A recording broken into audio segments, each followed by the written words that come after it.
what makes human beings different is we produce for our needs. And when you produce for our needs, we interact with nature, we understand nature, and we also build tools with which we change nature. And therefore, technology is essentially changing nature, which is what production from nature is. Yes, nature gives us everything, but we produce from it with our knowledge and our tools. So this economic development of self-reliance really is underpinned by the struggle for independence in terms of scientific and technological knowledge. I'm not going to go into details about science and technology today, that's not my intention. But my intention is to tell you that the first challenge we as a nation faced was really how to bring these elements together and face the diversity of the country, face the diversity both in terms of language, religion, ethnicity, all of these, and yet build a nation which could be held together. You know, when I was young, the middle class had a fascination for dictatorship. When Pakistan had military dictatorship, the number of middle class people who said, you know, we need dictatorship. These mass of ignorant people in India, they need the stick. It's a very upper caste, upper class view of the world, that the poor, those who work, they don't know. Only we know, because we can read. They don't. So the idea, and this is a very Brahmanical concept in India, of course, that we are superior to them. And this superiority means that this democratic institution of the vote, which gives even the most ignorant peasant the same right as me, the great intellectual me, who's got a degree, BA or something, by which I have now become a babu somewhere, this arrogance is not simply one of class, it's also one of caste in India. And that, of course, is also the reason why these views come up again and again. But it was, from the beginning, very close to the belief that certain select people should rule, and dictatorship is therefore preferable to democracy. This popular vote was something they didn't like. And that's also the other part of it. Let's not forget, popular vote, right to vote to elect your leaders, was relatively recent even in the West. Full, adult suffrage, as it is called, came to England quite late. All of this also meant that our struggle for national identity was also a struggle for democracy. And this is something which a large segment of the people were unaware of its importance. And that is the first challenge to that. Post-independence, we had the challenge of how to build a nation in spite of the riots, the large displacement that took place, the kind of poverty we faced, the kind of economy the British had left for us, only a supplier of goods, primary goods to Europe. All of that, when we faced, we also had to face what in this nation, what is the role of democracy? And I still remember that when emergency was declared, there was a section of the middle class who were happy. They said, right thing. These people, workers, essentially, those who labor, those who comes to your house and does your basic work, these are all ignorant. They need the stick to be told what they should do. That's all. And of course, they took for granted they will wield the stick. That they were on the side of the stick. That is the first time Indian middle class confronts the issue, what happens if the daroga with a stick is more powerful than them. If the lowly policeman can do whatever he wants and there's no protection for you, so class was not going to protect them during emergency. This is a huge shock.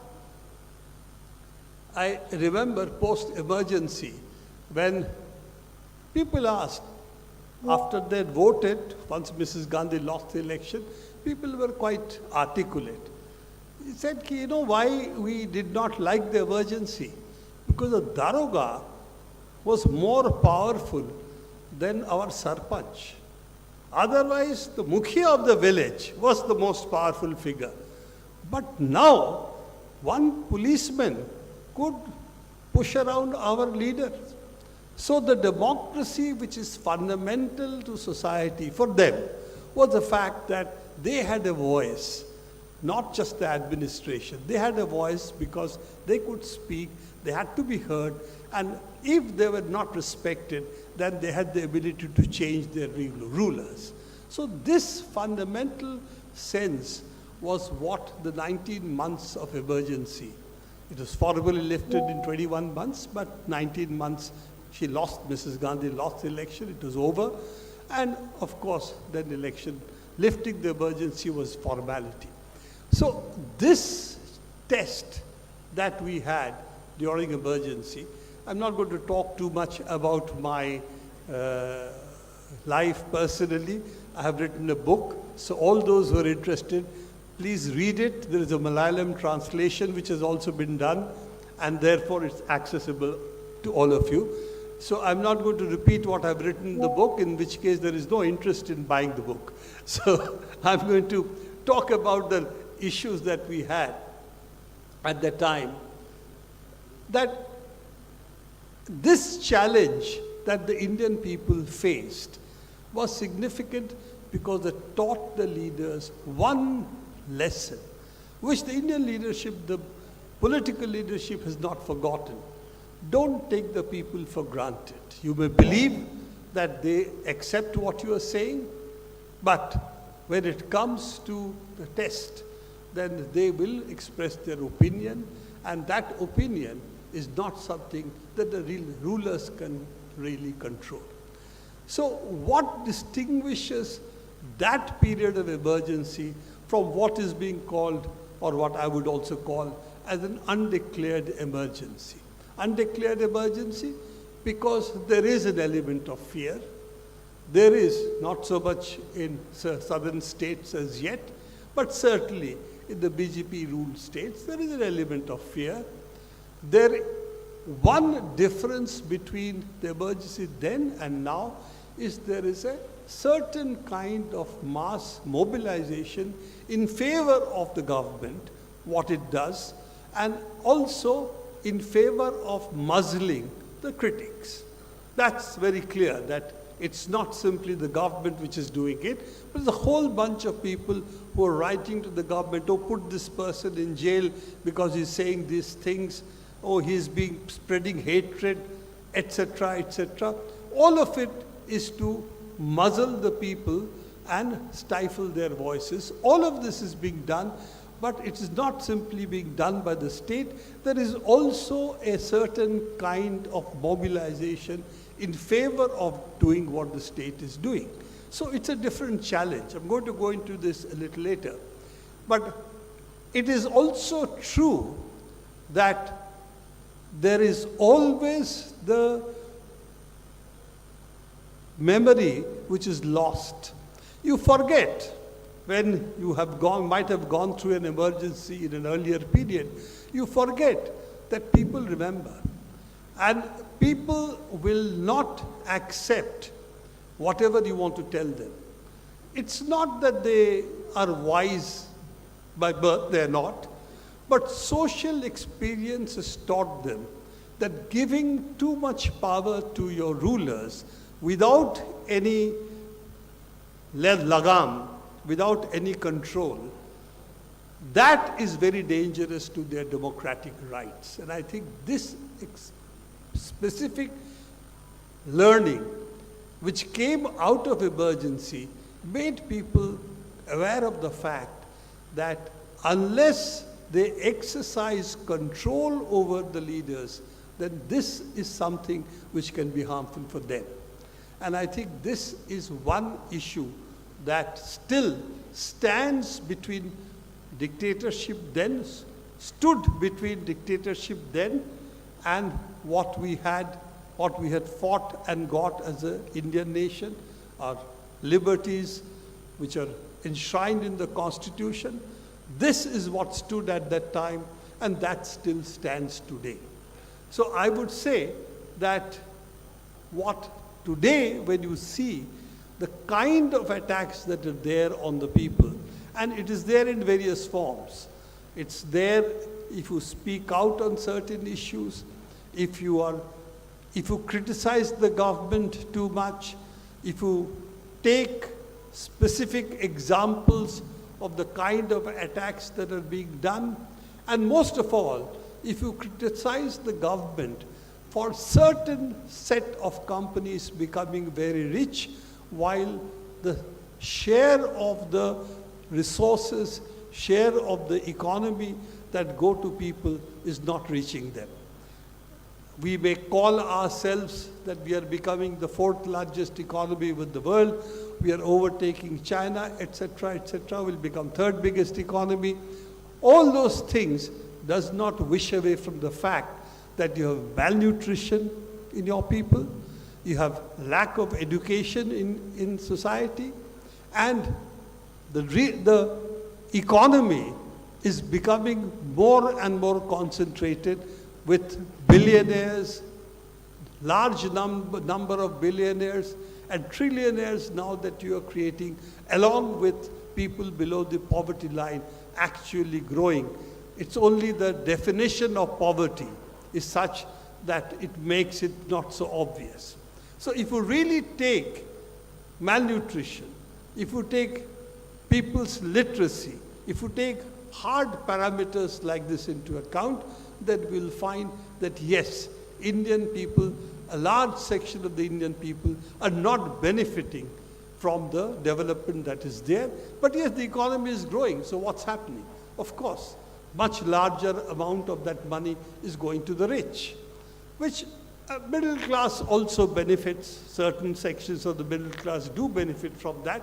But by and large, the distribution of the economy makes clear that this is a government for the rich.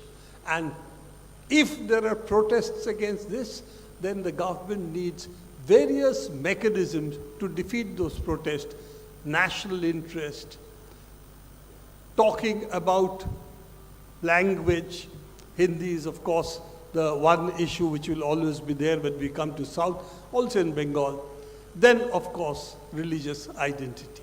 So these are issues to divide the people so that people do not unite around the fact, okay, you're saying we are developing, we have become the 4th largest economy, we are going to become the 3rd largest economy, all that is fine. But where is that money going? And that fundamental questions, of course, will bring immediately to the forefront. This is a government for the rich. And that is something the RSS has never hidden. It has always said that capitalists know best. The task of the government is to support capitalism. Capitalists, not capitalism, but capitalists. And they will then develop the economy. Now, of course, this is also the neoliberal philosophy, which was Mr. Manmohan Singh, Dr. Manmohan Singh also said, we must let the animal spirits of capital business set free. They will pull up the country. Which Mr. Modi has repeated, that the rich will pull up the poor. It is not trickled down, but apparently the rich will lift up the poor. That's his official statement. So if you take all of that, we are seeing really the fundamental change in the way you define the state. If the Ambedkar's drafted constitution had at the core the issue that we need economic, social, also equality. We need equality not just as citizens, but in terms of law, but whatever is given in law will make sense only when there is economic liberty as well, that you can earn enough to be able to assert your right. Right to education. You have the knowledge to be able to assert your right to equality. And otherwise it will only be an empty form of equality. This is Ambedkar, not me saying it.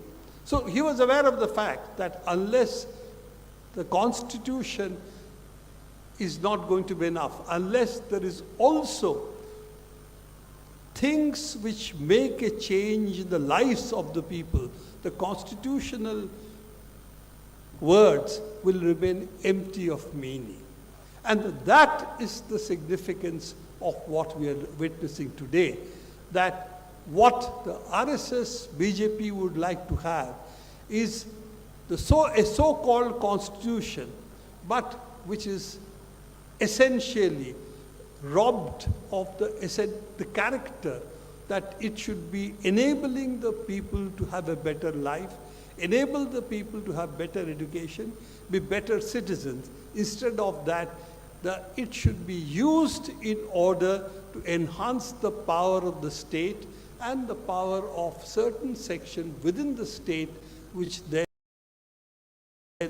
holds that control by virtue of the fact that state power can be used to silence critics, state power can be used to marginalize states like Kerala, make them much more dependent on government, that's their attempt.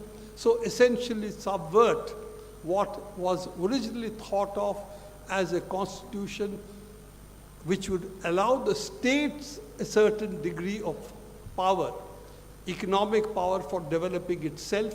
So make them much more dependent on the center, a centralized state, not a state of all the people. Now this essential challenge is what we also fought during emergency, but at that time there was one significant difference, that the Congress was not interested in polarizing the people in terms of language or religion. This government wants a polarization amongst the people.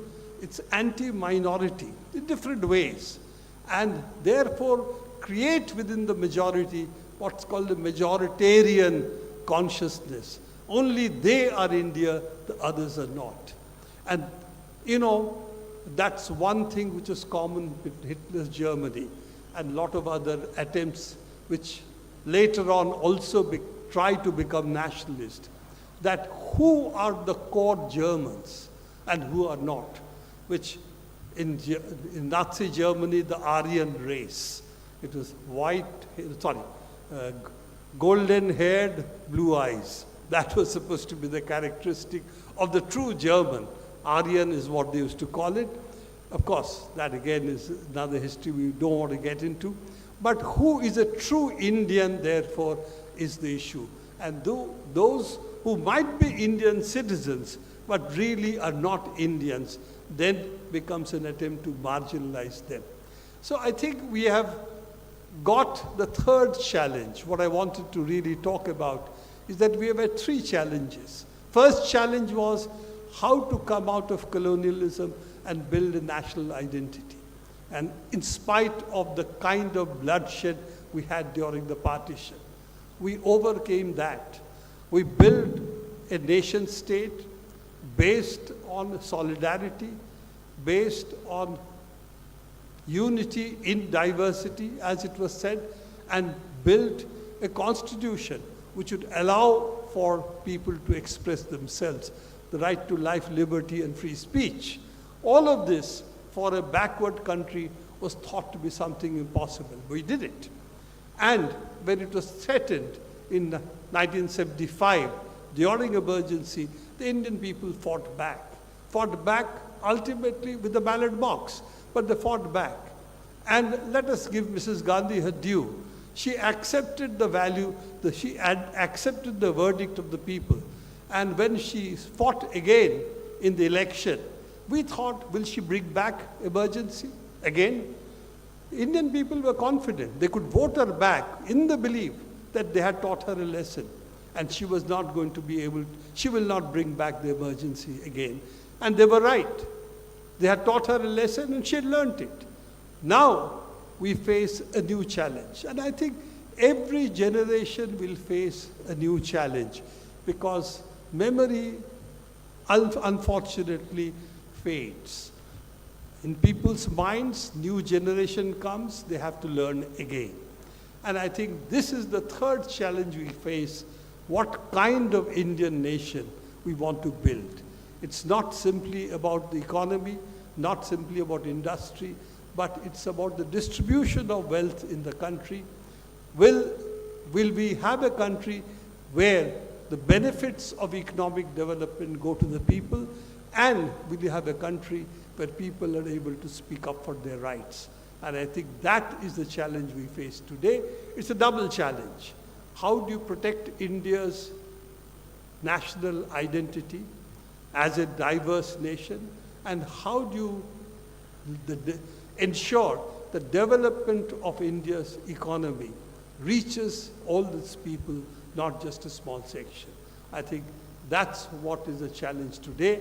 And with this, I'm going to end that I always feel optimistic, even when I was in jail and everybody, a lot of people had given up. They thought that they're going to spend a long time in jail. And I had thought that, we shouldn't think about it.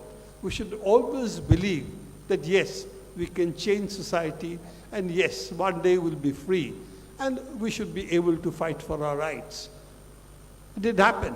So even today, when people are, a lot of our friends are today feeling depressed. They feel, okay, unlike Kerala or some other southern states, they feel that voices cannot be raised, we can't do anything, and they sort of have given up. I think that is the mistake they are making, that Indian people have been able to fight the colonial regime, fight the divisive forces to build an India post-independence, fight the emergency, assert their democratic rights. And today also, when it seems there are divisions, the state is too strong, the capitalists are too big, too rich, I think they are making a mistake. We should never underestimate the ability of the people to fight for their rights and change society. The question is, we should have the patience and the political ability to reach them in a way they would like and be able to change the society. And today, technology, the one which people are holding in their hands right now, has also democratized communication in a way it wasn't before. So every person can also reach other people. Our challenge is not to make this instrument, the cell phone, as an instrument of self-glorification and only talking about what we feel, but also make it as an instrument of organization. And since I'm speaking in AKG Memorial Hall here, I must also say, when Lenin built the Bolshevik Party, he started with the Iskra, the paper. He did not build it so that his articles would be read by all parts of Russia. He built it as an organizer of the Communist Party. The spark, Iskra, was supposed to be an organizer of the Communist Party, printing it, distributing it, taking the facsimile of it to other places, reprinting it there. That was the network which led to the development of the Bolshevik Party, the Communist Party, and that was the intent of Iskra. Today, instead of making this an instrument of, shall I say, a kind of in love with yourself by telling the world what you think, how can we make it an instrument not simply of what we want to say, but as a means of organization, a part of our struggle? How can we talk about, how can we use this instrument? This is also the challenge for all of us. But that's why I say I'm a technologist. So therefore, I also would like to bring to you that social, political work also means an understanding of technology and how you use it. Whether it was Lenin with the printing press, Iskra, or whether it is today. Thank you very much for for listening to me patiently.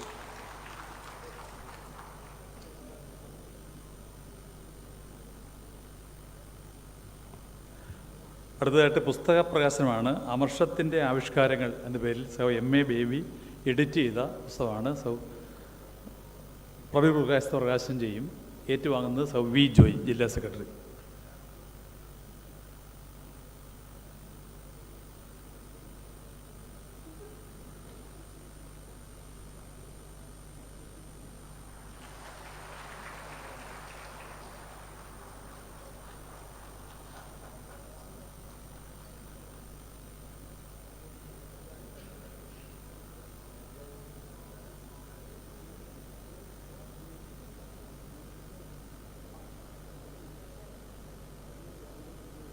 നന്ദി രേഖപ്പെടുത്തുന്നത് R Parvathi ദേവി.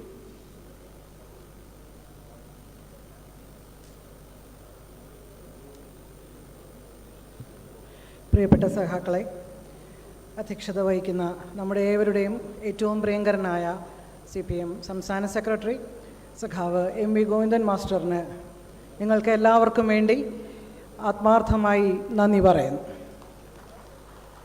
സ്വാഗതം അർപ്പിച്ചത് AKG പഠന ഗവേഷണ കേന്ദ്രത്തിൻ്റെ ചുമതലക്കാരൻ കൂടിയായിട്ടുള്ള സഖാവ് CN Mohanan, അദ്ദേഹത്തിനും നന്ദി പറയുന്നു.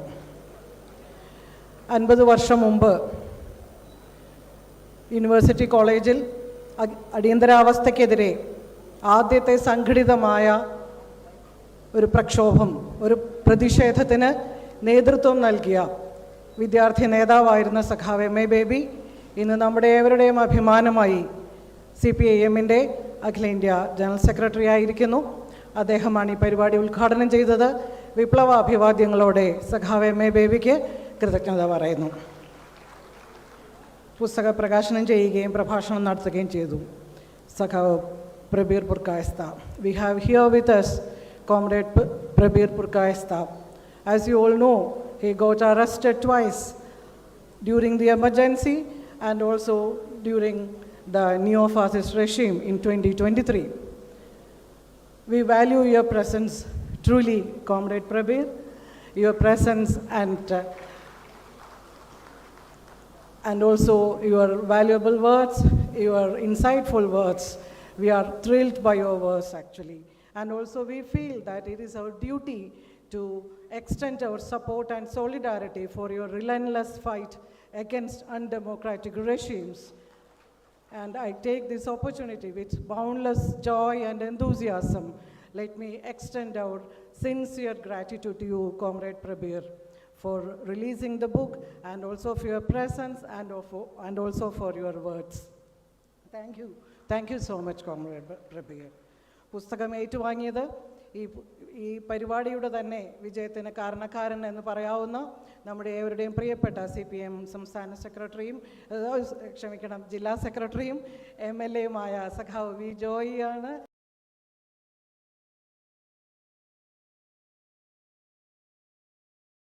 അദ്ദേഹത്തിനും സ്നേഹത്തിൻ്റെ ഭാഷയിൽ നന്ദി പറയുന്നു. ഈ പരിപാടി വൻ വിജയമാക്കിയ ഇവിടെ പങ്കെടുത്ത നിങ്ങൾ ഓരോരുത്തർക്കും വളരെ പ്രധാനപ്പെട്ട നേതാക്കന്മാരൊക്കെയുണ്ട്. അടിയന്തരാവസ്ഥ കാലത്ത് അതിൻ്റെ ഇരകളാക്കപ്പെട്ട ഒരുപാട് പേർ ഇവിടെ വന്നിട്ടുണ്ട്. ഓരോ